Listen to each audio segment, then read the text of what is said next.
Attention, you are now in the domain of BP. If you are hearing the sound of my voice, you have automatically agreed to a legally binding non-disclosure agreement. You must not speak ill of BP. You must not take any embarrassing photographs. You must respect us, believe us, and obey us.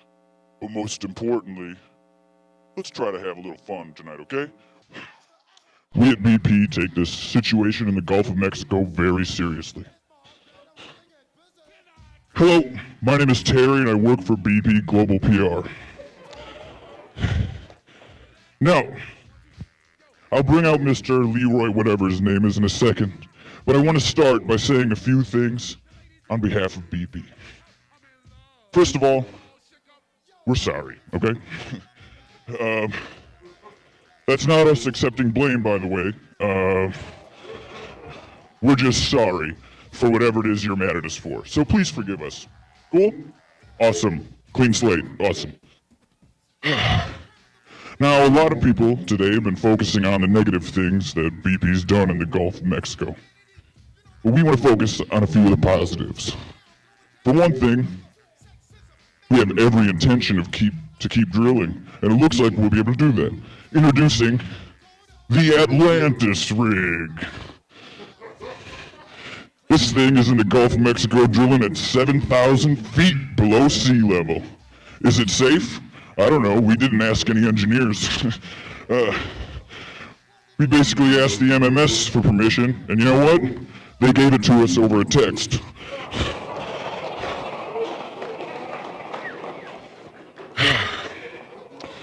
Moving on. We also have a new rig out in the Arctic. That's right off the shore of Alaska. Obama says no more offshore drilling. Well then, we're gonna build our own shore. Pretty awesome concept if you think about it. We're not even gonna be drilling down. We're gonna be doing an extended reach program. Does it work? I don't know. Will it get lots of oil? Uh-huh. And finally, about a month ago, in the midst of this entire disaster, the guys at the MMS, wait, it's not the MMS anymore, right? It's the Ocean Bureau of Safety and whatever. There'll always be the MMS to us. Yeah, they gave us 13 new wells. So the good news is we're going to be drilling long after this if we have our way. Now, from the PR standpoint, a big part of this is dealing with the media. The strategy we've employed is called the ex-wives strategy. Basically, we treat reporters in the media like we treat our ex-wives. First thing you want to tell any reporter or any ex-wife is that you appreciate them and that they're welcome to come down to the Gulf to take a picture or come down to the house to talk to you. You gotta hope that they'll be polite enough to never take you up on that offer. So if they do, and most likely they will, you're gonna wanna do three things. Lay down some ground rules. Establish some boundaries, if you will.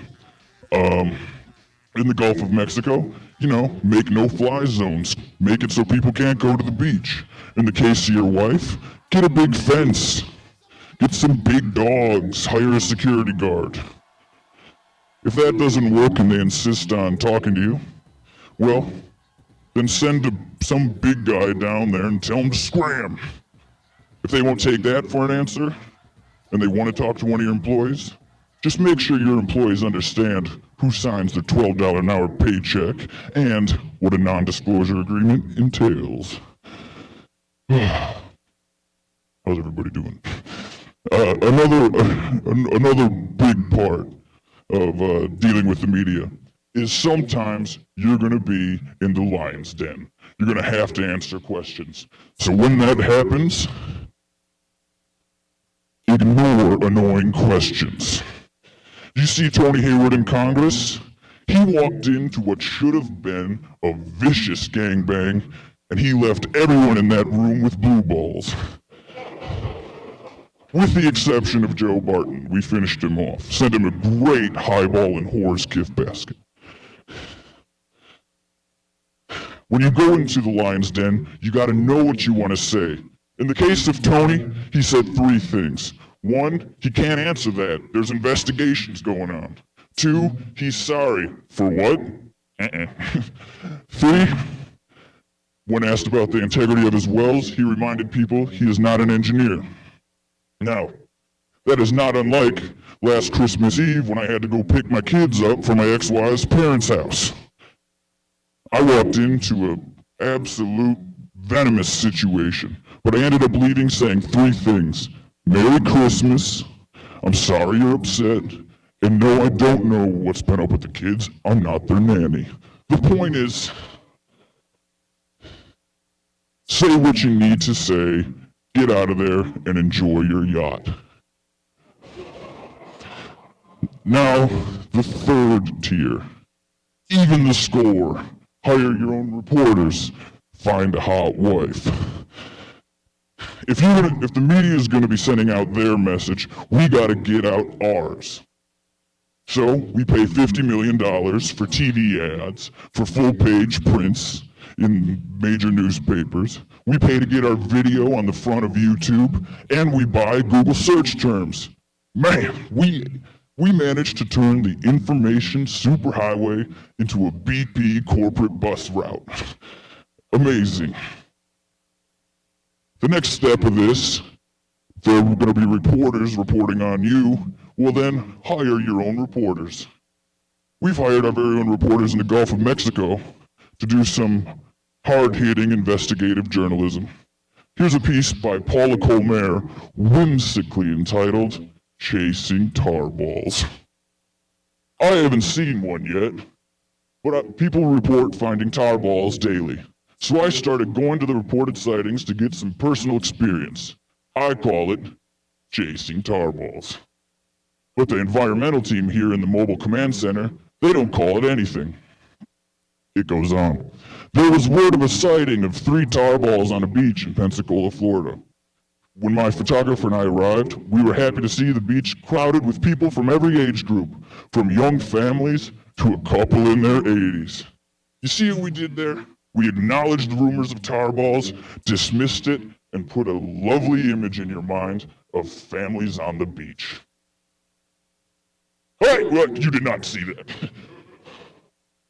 Seriously, erase it from your mind.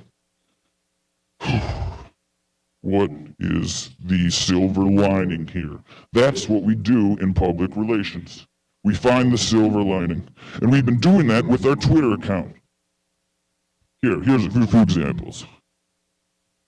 I gotta say, at night, the Gulf doesn't really look that bad.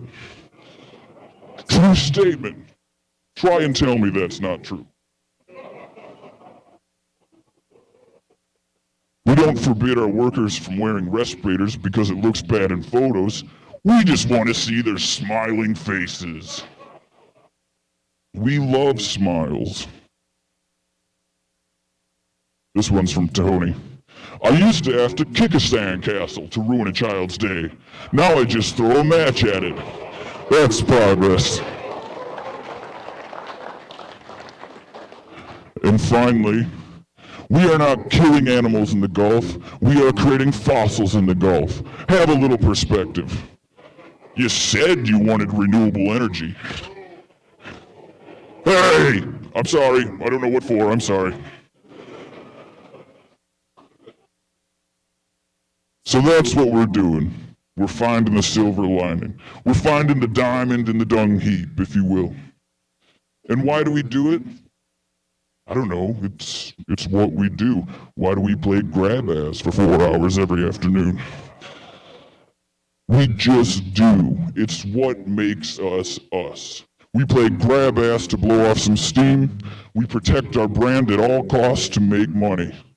So the next time you want to look at the big scary picture of what's going on in the Gulf, I challenge you to look at the small picture that we present.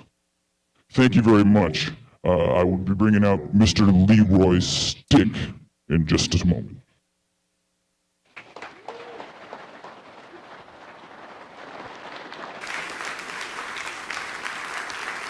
Can I actually hold that?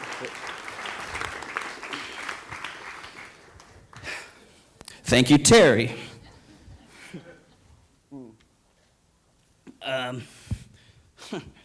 Yeah, I do look a lot like Terry, but you'll notice I'm not wearing a hat or a wig, so not the same guy. I am here speaking at TED because I started a Twitter account. Hold on, I'm gonna get this ridiculous slide up. There you go. That would have been embarrassing. So yeah, I'm here today because I started a Twitter account.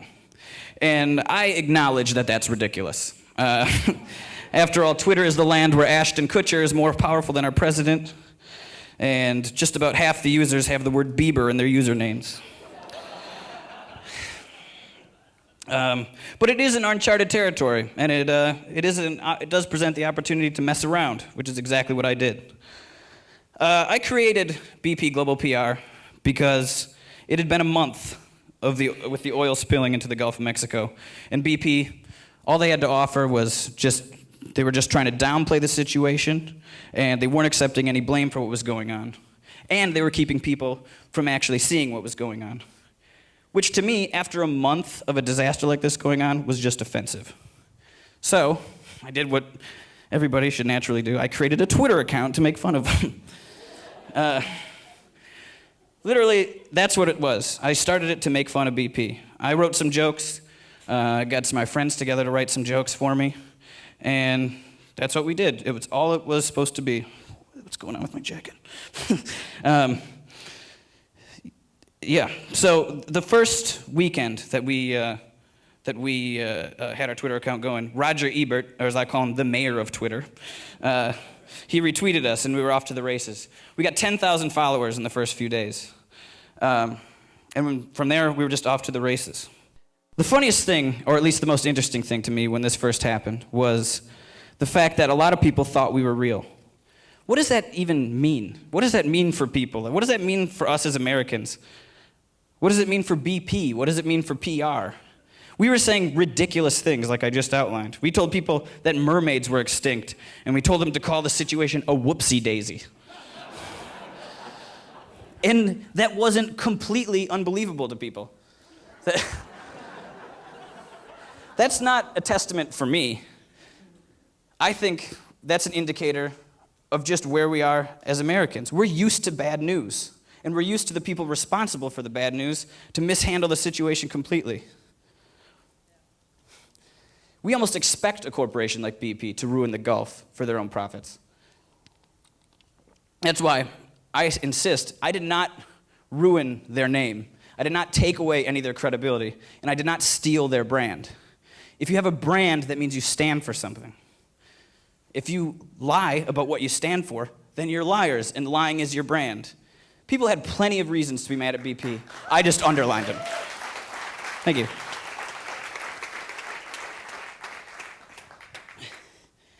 Now, in terms of why I wear this mask, it's because my identity doesn't matter. 2 months ago, literally no one cared. So, why should it matter now? If I took off this mask, you'd all be incredibly underwhelmed. I'm just your average, run-of-the-mill, 6'3" tall black man.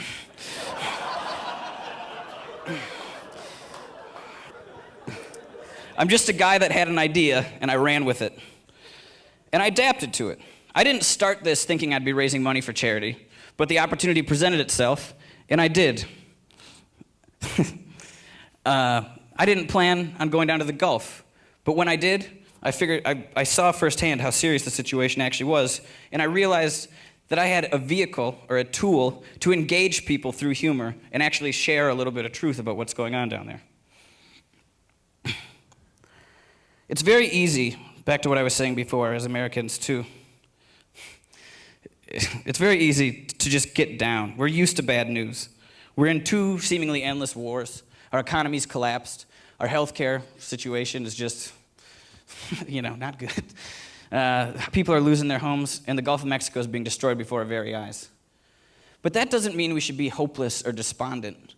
And that doesn't mean that we shouldn't engage in the world around us.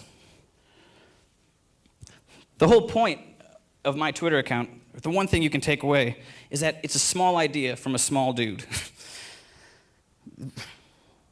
If we're going to face the problems, if we're going to change our future and make it better, we have to face the problems dead on in the present. If you think the status quo is unacceptable, well then don't accept it. Shake things up. Start something. Do something on your own.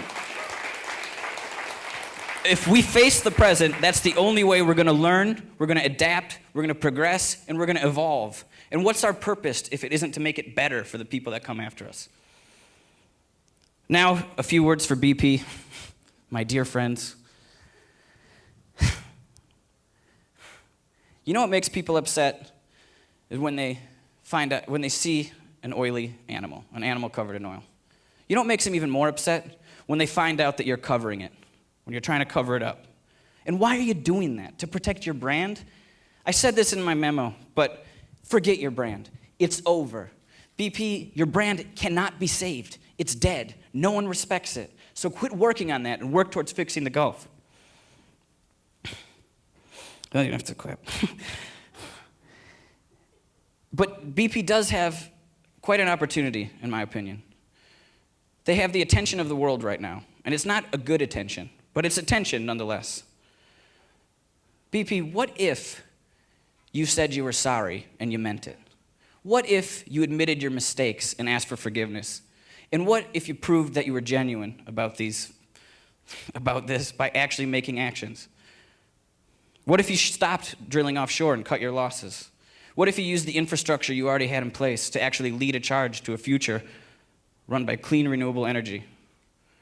That is the only way you're going to win your relationship with the public back. And that is the only way you're going to win back your brand. But hey, that's just my idea. If you got one of those shirts, you owe me $25. Thank you, Ted, for having me, and thank you for listening.